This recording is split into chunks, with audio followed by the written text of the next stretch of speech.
মা, আমি তো যেমন ডিউটিতে যাই সেরকমই ডিউটিতে গেছিলাম, কিন্তু আমি তো জানতাম না যে আজই হবে আমার শেষ দিন। আমি তো আমার জুনিয়রদের সাথে একসাথে কত গল্প করতে করতে রাতের খাবার খেয়েছিলাম। জানো মা, অনলাইন থেকে অর্ডার করে আনিয়েছিলাম আমার প্রিয় খাবারটা, ওটাই আজ খেয়েছিলাম। তখনও যদি একটু বুঝতে পারতাম এটাই শেষ খাওয়া, এটাই শেষ গল্প। ডিউটির বাঁধনে আমি যখন ক্লান্ত হয়ে গেলাম মা, আমার চোখ দুটো ঘুমে বন্ধ হয়ে যাচ্ছিল। একটু শরীরের ক্লান্তি মেটাতে তাই গেলাম। তখনও যদি বুঝতাম মা সারা জীবনের মতো বিশ্রামে চলে যাব। তখন ভোর রাত, আমি ওয়ার্ডে একা। তখন ভোরের শীতল বাতাস আমার একটু ঠান্ডা লাগতেই আমি লাল চাদরটা ঢাকা দিয়ে একটু চোখ বন্ধ করেছিলাম শুধু। সেই সময়ের অপেক্ষায় থাকা ওরা আমার সাথে। ছি মা, আমার খুব কষ্ট হচ্ছিল জানো তো। অনেকবার আমি বারণ করেছিলাম, চিৎকার করেছিলাম, বাঁচাও বাঁচাও, কে আছো, আমাকে বাঁচাও। কিন্তু কেউ আমার চিৎকার, আমার আর্তনাদ শুনতে পায়নি জানো তো মা। আর ওরা আরো পশুর থেকেও বিচ্ছিরি ব্যবহার করতে লাগলো, খেলতে লাগলো আমাকে নিয়ে ওরা। আমি ওদের হাতে পায়ে পড়লাম জানো তো।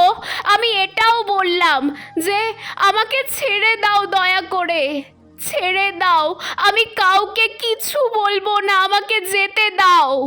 কিন্তু ওরা আর আমায় তোমার কাছে একবার যাওয়ার সুযোগটা দিল না, দিল না তোমার কোলে শেষবারের মতো মাথা রাখতে দিতে, দিল না শেষবার তোমার হাসি ভরা মুখটা দেখার সুযোগ, দিল না বাবার স্বপ্নে তার রাজকন্যার বড় ডাক্তার হওয়ার কাহিনীকে সত্যি করতে।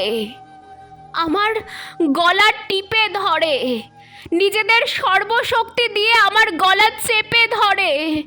জানো মা, আমি অনেক চেষ্টা করছিলাম বাঁচার, কিন্তু আজ হয়তো ভগবানও চাইনি যে আমি বেঁচে থাকি। ওই পশুদের শক্তির কাছে আমি হেরে যাই, আমার গলার হাড় ভেঙে যায়। ওরা আমায় ওভাবেই ওখানে ফেলে রেখে চলে যায় বিবস্ত্রভাবে।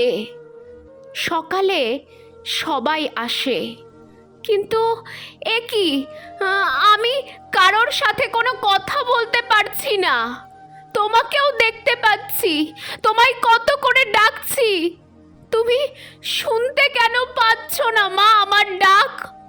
ও মা, মাগো, এই তো দেখো না, দেখো না মা, ও মা, এই তো আমি। তুমি কাঁদছো কেন? কি হয়েছে তোমার? ও মা। দেখি মা সামনে একটা লাশের দিকে তাকিয়ে হাউমাউ করে কাঁদছে। লাশটার মুখ দেখতে পেয়ে আমি শিউরে উঠি। এ কি, এ যে আমারই নিথর দেহ।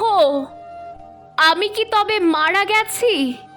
আমিও কাঁদতে শুরু করলাম। সবাই আমার এই মৃত্যুতে শোকাহত। সারা দুনিয়া আপাতত আমার মৃত্যুর ঘটনা জেনে গেছে, সবাই বিদ্রোহ করছে, কিন্তু আমি আমার নিথর দেহের দিকে তাকিয়ে রইলাম। আমার শেষটা তো আরো ভালো হতে পারতো, বলো মা।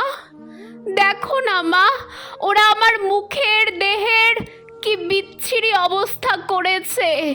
দেখো মা, আমার চিৎকার করতে ইচ্ছে করছে, কিন্তু আমার আওয়াজ এখন কেউ শুনতে পাচ্ছে না। আমি এতগুলো লোকের সামনে চিৎকার করছি, কিন্তু কেউ আমার চিৎকার শুনতে পাচ্ছে না, কেউ না।